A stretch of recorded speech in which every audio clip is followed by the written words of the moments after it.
This is the best moments of the BBQ Central Show in 10 minutes or less. Ever wish you could re-listen to your favorite interview or segment? Do you enjoy hearing older shows for the first time in years? Then the best moments of the BBQ Central Show in 10 minutes or less is just what you need. Thanks for listening and enjoy the show. Welcome, friends. It is the best moments of the BBQ Central Show in 10 minutes or less, and I am your host, John Solberg. And this episode is being brought to you by The Butcher Shop, purveyors of highly sought-after 100% Australian non-crossbred Wylara 9 Plus briskets, and as always, handpicked just for you. The Butcher Shop has been retailing the finest meats for more than 15 years. Every week, they're shipping out competition-quality meats to many of the biggest teams in the competition scene across the nation. Simply put, teams who use The Butcher Shop win, and they win often. You may not be a competitor, but you still have an eye for some fantastic cuts of meat. Great news, The Butcher Shop is shipping some of the finest prime, dry-aged Australian Wagyu and Japanese Wagyu steaks to people just like you and me who aspire to be the kings and queens of the cul-de-sac. The Butcher Shop always has Berkshire, Compart Duroc, Allegiance Duroc, and Prairie Fresh all-natural pork in stock, and again, always handpicked for you. You might be saying, John, all that sounds great, but I want to try something exotic. Rest easy knowing The Butcher Shop can get you an elk steak, a camel roast, some other crazy stuff. You're going to give them a call and find out what they got, and I'll tell you how to do that in just a few. Let's review. The best competition briskets, they got it. The best pork selection, they got it. Giving you better overall options to cook at home, they got it. Give The Butcher Shop a call today, 850-458-8782. That's 850-458-8782. You mentioned the BBQ Central Show. They're going to give you 10% off your entire order each and every time you call.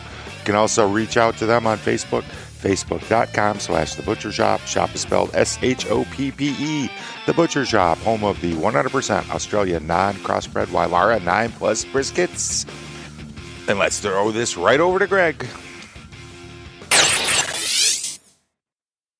And from all accounts, everything seemed to go very well for Team Big Bob Gibson. So let's head on over to the hotline and pick up a very good friend of the show. Always appreciate the time that he gives us, pitmaster of Big Bob Gibson, Chris Lilly. Chris, how are you, buddy?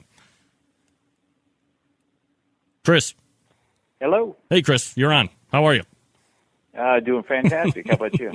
Well, I can't say that I'm probably doing better than you, given the events that happened this past weekend and everything else that you have going on. So, first of all, congratulations for retaking World Championship over there at Memphis in May.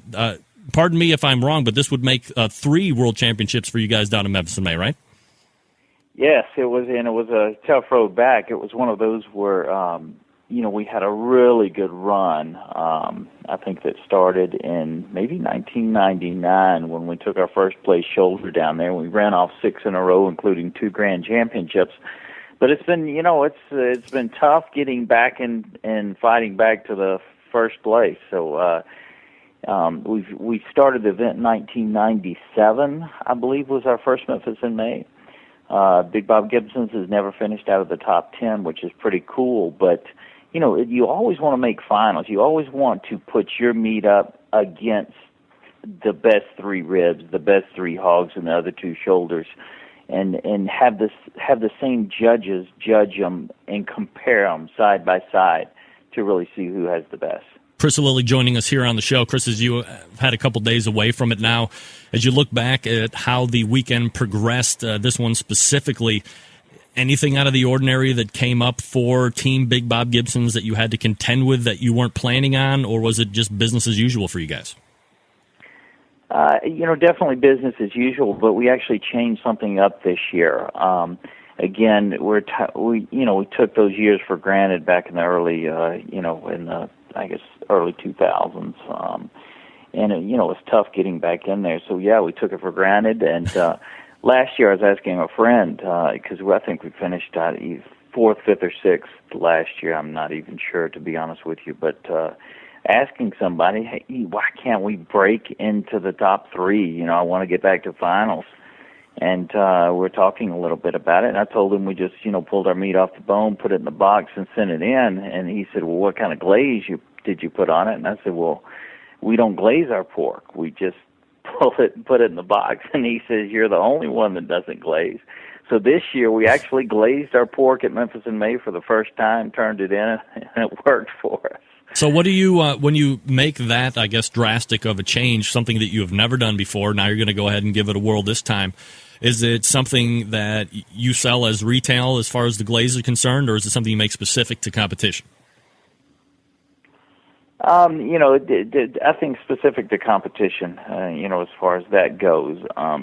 But, the thing about it is we had to rely on friends that were out there cooking that knew what was going on there. Big Bob Gibson, we just cook about 2 contests a year. Every now and then we'll sneak another one in. So, part of my win goes back to, talking around at friends that run the circuit and, just letting us know what's going on out there because, we have no idea. So that little tidbit of information helps. I do, though, carry a lot that I learn in competition back to the restaurant. That is where all of our dry rub applications have come to. Big Bob Gibson used to just season his pork with salt in the restaurant. So out of competitions, we have some fantastic dry rubs now that we put on our ribs, our whole pork shoulder, our beef brisket, our turkey. We run about 4 different dry rubs in the kitchen at Big Bob Gibson's. When you go to Memphis in May, Chris, some teams will go with just the intention. And I think it's unique with the Memphis style. Obviously, Memphis in May is its own standalone contest. It's not technically integrated with Memphis Barbecue Network anymore. But it is, in many aspects, the same thing. You have those 3 categories. You have the option of just entering in and cooking ribs or just pork shoulder or just whole hog, if you could say just whole hog. Do you guys multi-categorize, or you just stick with the shoulders and you're going to kind of dance with what brung you? Well, at the World Championship at Memphis in May, there's 3 professional categories: the ribs, the whole hog, and shoulder. And you can only cook one. You don't have a choice at cooking all 3. Now you can at the MBN circuit competition. Okay. You could cook all 3, but the big contest, you pick your best category and you cook it. And our best category, obviously, is shoulder. But I will tell you this, we are toying with the idea of switching categories next year and maybe going to ribs. I don't know that will happen because it's going to be tough for us to walk away from shoulders. But I think we have a really dynamic rib now, and I definitely want to try to show it off in a competition. Chris Lilly joining us from Big Bob Gibson's 2011 Memphis in May World Champions. Chris, I was just going to ask you that. If you've been doing shoulder for this whole time, you've been very successful at it, and obviously you've just confirmed it, where does it start to tinker in the back of your mind that you might consider switching categories and getting something that would obviously be kind of completely outside of the comfort zone, specific to this competition? Obviously, if you're cooking other ones, you're probably cooking a number of different categories as well, but that's a pretty big step to take. Find out what Chris had to say over at thebbqcentralshow.com. Link in today's show notes is going to take you to the complete episode. That's week number 2 of the 2022 Barbecue Central Show Guest Hall of Fame Roundup. 2 down, 3 to go. Thanks so much for checking it out. And until next time on the best moments of the Barbecue Central Show in 10 minutes or less, I'm your host, John Solberg. I look forward to talking to you again soon.